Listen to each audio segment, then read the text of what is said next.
the Allahabad High Court has approved the survey of the Shahi Idagh complex in Mathura.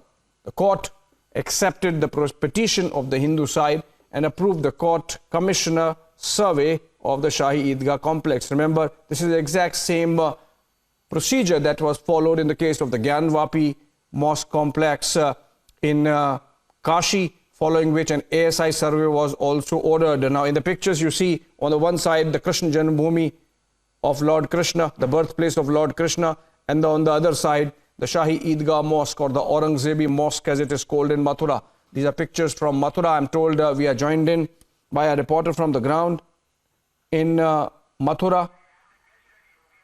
Oh, we in fact are being joined in by Vishnu Shankar Jain. He is the key petitioner in the group of applications that were being heard by the Allahabad High Court and in which the order has come today. Vishnu Shankar Jain ji, very good evening. Welcome. Thank you for joining with us.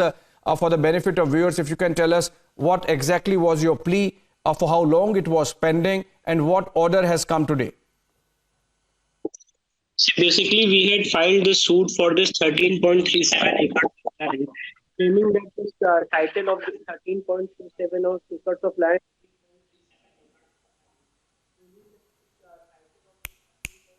purchase which happened in 1815, and Raja Patnimal of Varanasi had purchased this land in auction from the British government in 1815. The successors of Raja Patnimal had transferred this land in 1944 to Pandit Madan Mohan Malviya, and Pandit Madan Mohan Malviya had constructed a trust there for Nirman of a Bhavya Krishna temple, and the name of the trust was Shri Krishna Janmbhoomi Trust.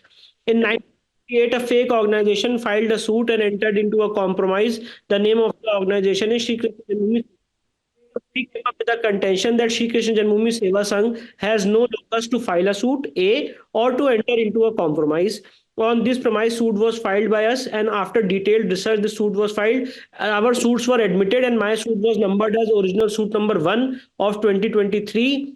And in that, the next thing which we did was we filed an application for Advocate Commissioner Survey under Order 26, Rule 9 and 10. Our application for Advocate Commissioner Survey was allowed by the Honorable Court today, and the Honorable Court has accepted our demand in principle that Advocate Commissioner Survey must be conducted. What will be the modalities of this survey will be decided by the Honorable High Court after parties on 8th September.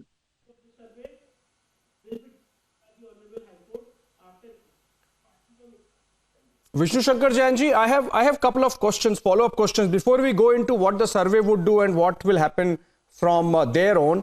My question is, since you mentioned about the history, this petition is, which when you say 13 acres, does that include both the standing mosque and the standing temple, the area? Number one. Number two, you are questioning the locus of this Krishna Seva Sangh, which came up with this understanding with the other side in 1950s, 60s, whenever.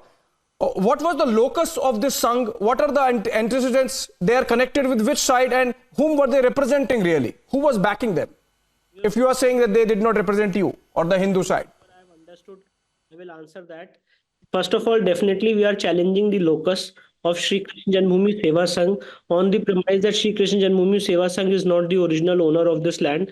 The original owner of this land and the title document vest with Shri Krishna Janmbhoomi Trust, and the original owner is the deity. So deity was managing this property through next friend, that is the manager, and the name of the manager was Shri Krishna Janmbhoomi Trust. Point number one. Point number two is that this Shahi Idagh mosque is standing within the 13.37 acres of land, and it is a case of illegal encroachment because this is not a valid Waqf property. They have no Waqf deed by which this land was dedicated as Waqf. Point number one, which is very, very important for any Muslim scholar. It is very important that if you want to claim a mosque as a valid mosque, it has to be a valid Waqf. And let me tell you with a lot of sense of authority on your channel that it has not been dedicated as a valid Waqf under the Islamic law also. So this is a clear case of encroachment within the land of the deity, and this 13.37 acres of land is within the ownership of the deity. Therefore, we had filed the suit for removal of this illegal encroachment.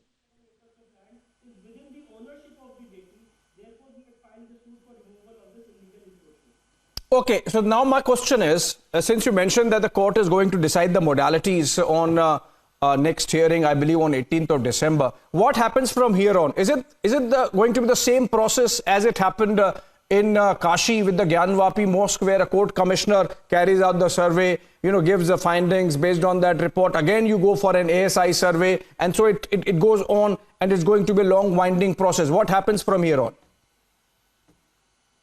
See, every case has its own facts. We cannot compare the facts of Mathura with the facts of Janmbhoomi. Though, yes, similarities can be drawn, I agree with you. But the point is that here we have asked for survey by the Advocate Commissioner of a 3-member panel of Advocate Commissioner. We have documents which were caused by Anjuman Intizamiya in Kashi case. There was a 1-member commissioner panel. So here we have asked for 3-member advocate commissioner panel. So no one can claim any biasness. Point number 1. We have also asked for photography and videography of this entire Shahi Idagh mosque.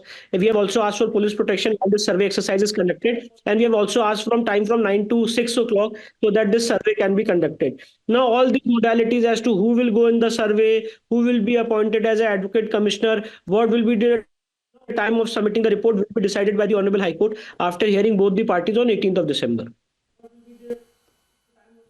Yes. Okay, my last question before I let you go, quickly in about less than a minute. Mr. Jain, can the other side go to, between now and the 18th of December, can the opposite side go to a higher court?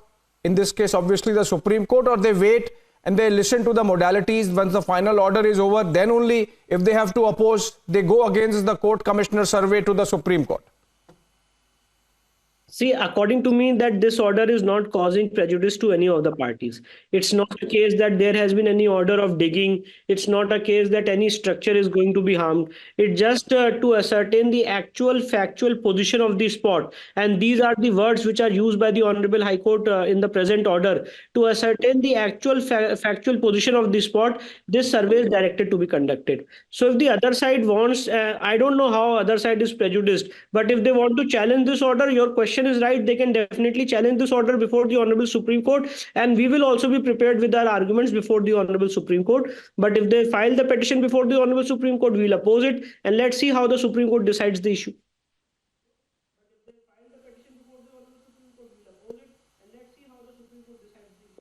All right, thank you so much. Vishnu Shankar Jain, the main petitioner in the case of Janmbhoomi Mosque in Kashi, so in the case of Mathura. Of course, we'll keep coming back to this story.